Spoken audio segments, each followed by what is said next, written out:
یہ جتنی کائنات ہمیں نظر آ رہی ہے اور جو ہماری نظروں سے اوجھل ہے، جو کچھ بھی اس دنیا میں موجود ہے، سب کچھ کا بنانے والا ایک اکیلا اللہ ہے۔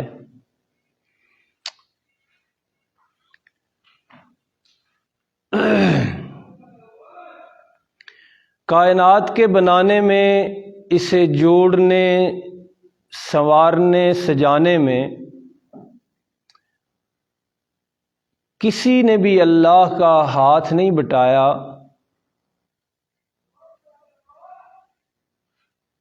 آسمانوں میں جو کچھ ہے وہ بھی اکیلے اللہ نے بنایا ہے، اور زمین کے اندر جو کچھ ہے یہ بھی اکیلے اللہ کی تخلیق ہے، اللہ نے ہی ان کو بنایا ہے۔ یہ فضائیں، ہوائیں، غذائیں، سب کچھ اللہ نے بنایا ہے۔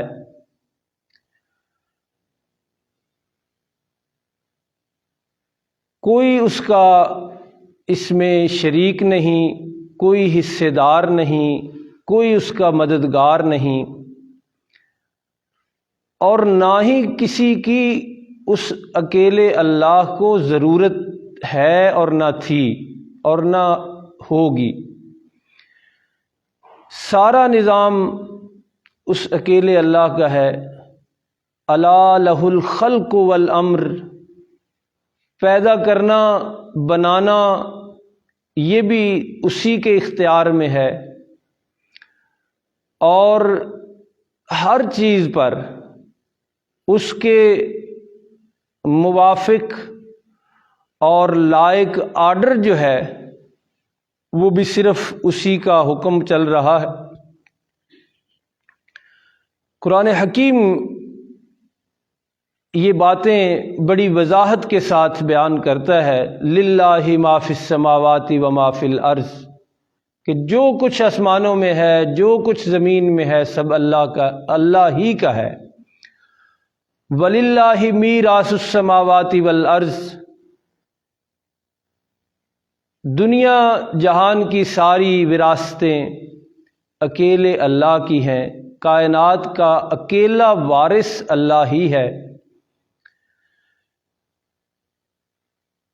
یہ وہ مسئلہ ہے جو یاد کروانے کے لیے، پکوانے کے لیے، ذہن میں بٹھانے کے لیے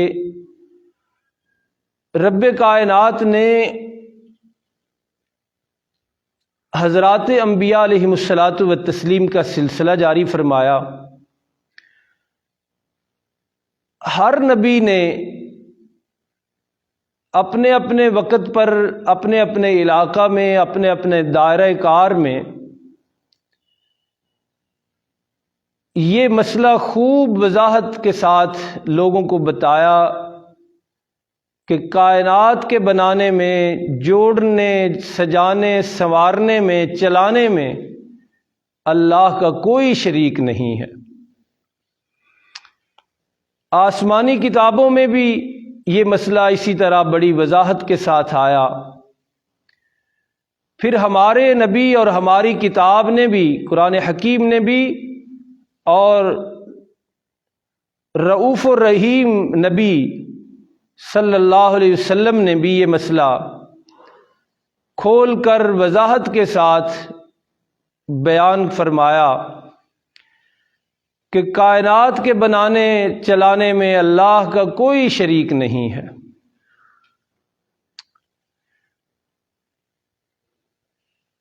دلائل کے ساتھ بھی یہ مسئلہ سمجھایا گیا، پہلے واقعات کے ساتھ بھی یہ مسئلہ سمجھایا گیا،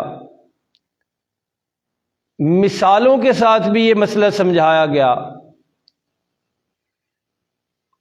لیکن تاریخ انسانیت جب بندہ پڑھتا ہے، اور پہلی کتابیں بھی پڑھتا ہے اور قرآن حکیم بھی پڑھتا ہے، تو یہ بات بھی واضح ہو کے نظر آتی ہے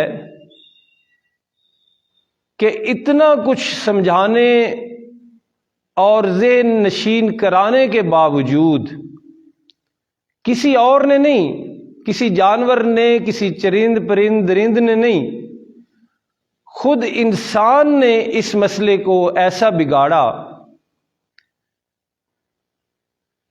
کہ اللہ کے ساتھ کئی چیزوں کو، کئی ہستیوں کو خدائی میں، تخلیق میں، اختیارات میں، آرڈر میں، حکم میں، امر میں شریک بنا لیا۔ یعنی انسانوں نے یہ قرار دیا کہ یہ نظام جو ہے کائنات کا، یہ اللہ کے ہاتھ میں بھی ہے اور کسی اور کے ہاتھ میں بھی ہے۔ عزتیں دینا، ذلتوں کا مالک ہونا، زندگی دینا، موت کا آرڈر جاری کرنا، رزق دینا، اولاد دینا، جس طرح اللہ کرتے ہیں، کئی اور ہستیاں، کئی اور لوگ بھی یہ کام کرتے ہیں۔ یہ انسانوں نے مسئلہ اپنا بنا لیا اور پہلے جو مسئلہ تھا اس کو بگاڑ دیا۔ تو جن لوگوں نے یہ مسئلہ بگاڑا ہے، اس مسئلے کو الجھایا ہے، اکیلے اللہ کی بات کرنے کی بجائے انہوں نے اور شخصیات کو اللہ کے ان اختیارات میں حصے دار اور شریک بنایا۔ ان میں سے حضرت عیسیٰ علیہ الصلاۃ والتسلیم کی امت جو ہے، اس کا نام واضح ہو کے سامنے آتا ہے۔ مسئلہ تو یہ تھا، اور حضرت عیسیٰ علیہ السلام بھی یہی سمجھانے تشریف لائے تھے، اور حضرت عیسیٰ علیہ الصلاۃ والتسلیم پر نازل ہونے والی آسمانی کتاب انجیل بھی یہی سمجھاتی تھی اور سمجھاتی ہے کہ اللہ اکیلے ہیں، اکیلا معبود ہے وہ، اکیلا مسجود ہے وہ، اکیلا خالق ہے وہ، اکیلا رازق ہے وہ۔ لیکن حضرت عیسیٰ علیہ السلام بھی یہی سمجھاتے تھے۔ ان کی دعوت اور ان کا مشن بھی یہی تھا کہ اپنی امت کو یہ سمجھاتے تھے کہ اللہ کے ان اختیارات میں اللہ کا کوئی شریک نہیں ہے، وہ معبود برحق ہے اور اکیلا ہے، وہ مسجود برحق ہے اور اکیلا ہے۔ لیکن افسوس کہ آپ ہی کی امت نے خدا کا یہ تصور ایک ذات پر رہنے نہیں دیا، بلکہ انہوں نے حضرت عیسیٰ علیہ الصلاۃ والتسلیم کے آسمانوں پہ چلے جانے کے بعد خدا کے بارے میں اس تصور اور سوچ کو یوں بگاڑا کہ انہوں نے کہا 3 شخصیات سے مل کر خدا بنتا ہے، اللہ، حضرت عیسیٰ علیہ الصلاۃ والتسلیم اور آپ کی والدہ محترمہ حضرت مریم علیہ السلام۔ یہ 3 شخصیات ملیں تو خدا بنتا ہے۔ اور پھر ان میں سے کچھ لوگوں نے ڈائریکٹ حضرت عیسیٰ علیہ الصلاۃ والتسلیم کو اللہ کا بیٹا قرار دے دیا، اور قرآن حکیم کی یہ بات ہے۔ سورہ توبہ میں ہے کہ وقالت الیہود عزیر ابن اللہ، کہ یہودیوں نے اپنے پیغمبر حضرت عزیر علیہ الصلاۃ والتسلیم کے بارے میں یہ سوچ بنائی کہ وہ اللہ کے بیٹے ہیں۔ اور وقالت النصارى المسیح ابن اللہ، اور ان کے ساتھ مشابہت اختیار کرتے ہوئے عیسائیوں نے کہا کہ عیسیٰ علیہ الصلاۃ والتسلیم اللہ کے بیٹے ہیں۔ تو یہ 3 شخصیات کو ملا کر ایک خدا کا تصور بنایا گیا کہ تینوں مل کر خدائی کر رہے ہیں، تینوں مل کر خدا بنتے ہیں۔ اور یہ ایسی بات نہیں کہ جس کے لیے آپ کو حوالوں کے لیے لائبریری جانا پڑے یا کسی عالم اور مفتی اور سکالر سے ملنا پڑے، یہ قرآن حکیم میں لکھی ہوئی بات ہے۔ چنانچہ جو آیات مبارکہ خطبہ میں پڑھی ہیں ان میں اللہ رب العالمین ان کی اس بات کا ذکر کرتے ہیں، اور پھر خاص طور پہ آج جو ہم نے سمجھنی ہے بات وہ یہ ہے کہ ان کے اس عقیدے پہ پھر اللہ کو کتنا غصہ آیا، اللہ کتنے ناراض ہوئے، اور اپنی ناراضگی کا اللہ نے اظہار کیسے کیا۔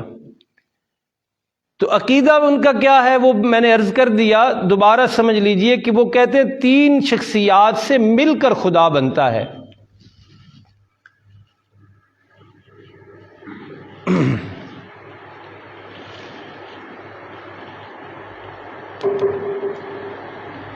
تین شخصیات ملے تو ان کا دعویٰ یہ ہے کہ پھر خدا بنتا ہے۔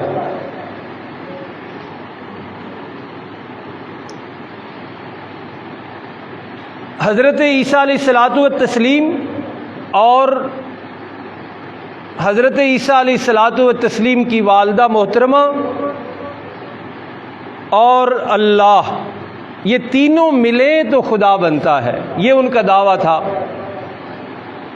اور ان کا عقیدہ تھا، اور اس عقیدے پہ پھر انہوں نے پوری اپنی قوم کو اور پوری امت کو لگایا۔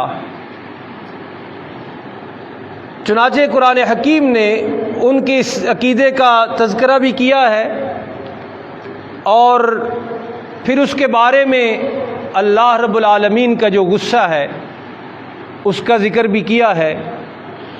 فرمایا وَلَا تَقُولُوا ثَلَاثَةٌ، لوگو یہ مت کہا کرو کہ خدا تین ہیں، تین شخصیات سے مل کر خدا بنتا ہے، یہ مت کہا کرو۔ اور فرمایا انتہوا خیرا لکم، اپنے اس غلط عقیدے سے، اپنی اس باطل سوچ سے اور اپنے اس کفریہ اور شرکیہ عقیدے سے باز آ جاؤ۔ فرمایا باز آؤ گے تو خیرا لکم، یہی تمہارے لیے بہتر ہوگا۔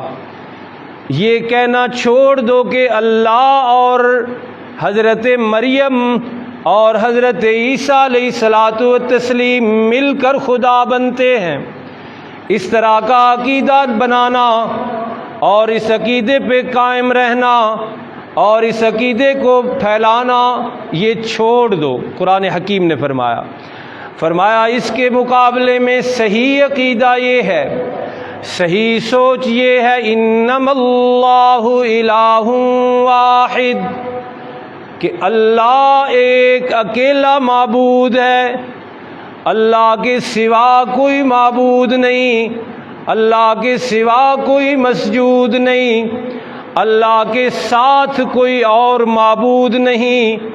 خدائی کی سیٹ پہ اللہ اکیلے ہی جلوہ افروز ہیں، اللہ کے ساتھ کوئی بھی اس خدائی والی سیٹ میں اور بیٹھا ہوا نہیں، چاہے وہ پیغمبر ہو، چاہے اللہ کا کوئی ولی ہو، اور چاہے حضرت مریم علیہ الصلاۃ والتسلیم ہی کیوں نہ ہو۔